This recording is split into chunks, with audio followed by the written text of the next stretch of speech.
On January 17, 1994, an earthquake with a magnitude of 6.7 struck Los Angeles' densely populated San Fernando Valley.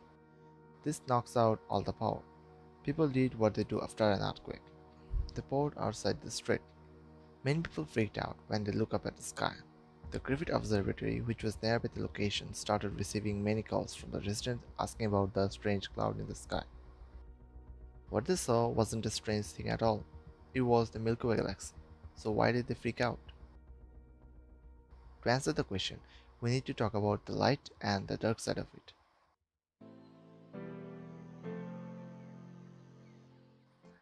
From our very existence, we had two types of lights: sunlight during the daytime and the light from the stars and moon during the night. Then one day, humans discovered fire as an alternative source of light. And then, in 1879, a light bulb was invented, which is now the most common source of light during night. It was one of the most important inventions of mankind, but it turns out it has some dark sides too. The reason people at San Fernando Valley freaked out is that they have never seen the Milky Way galaxy at night. There are tons of light which block the light from the space during the night. In simple words, this is called light pollution. When you go to the roof of your building, you see lights. These lights are called the night light, but they are artificial.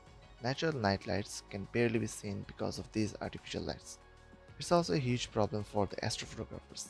If you are an astrophotographer, you have definitely noticed the problem.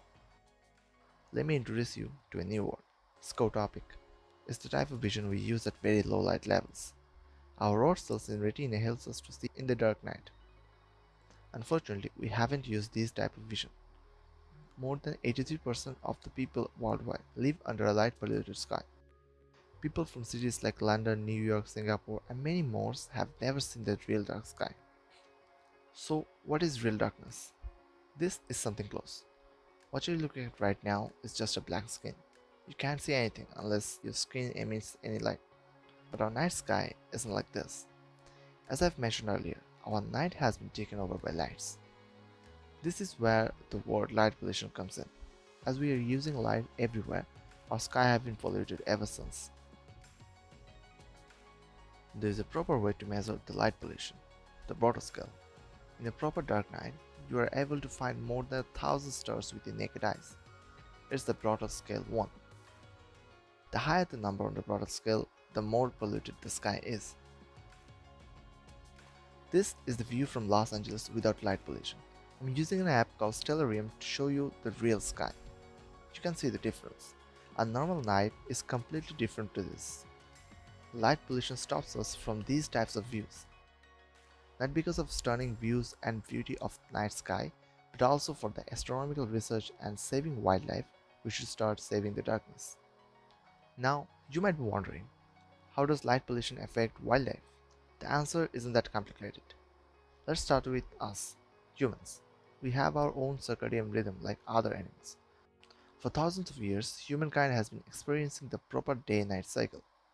In recent history, we have discovered artificial lights and eventually started making ourselves less healthier. Our bodies produce a hormone named melatonin in darkness. It helps us to have better sleep and boost our metabolism. Any type of light emitted from our mobile devices can actually harm us more than we think. Studies have shown that working at night shift can increase cancer risk and may interfere with the DNA repair, which we really don't want. Apart from us, lots of wildlife are also being harmed by the light pollution, like birds, baby turtles, and so on. Every year, tons of birds die crashing with the skyscrapers. In the previous time, baby turtles used the Milky Way to find their way to the sea, but now the story is different. So, what's the catch? Do we need to turn all the lights off during the night? The answer is no, not at all. It doesn't even make sense. Light pollution doesn't mean all the lights at night. It means lights out of place. These are some examples of lights. If we use these types of lights more and more, our night sky will be more polluted. But if we shift from this type to these types of lights, it will help us to reduce the unnecessary light emission.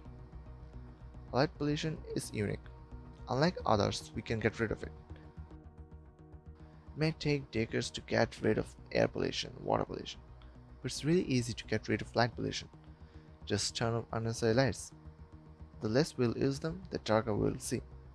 By turning off extra lights, we are not only seeing the beauty, but also saving the wildlife, immune ourselves, and also opening a new portal to observational astronomy.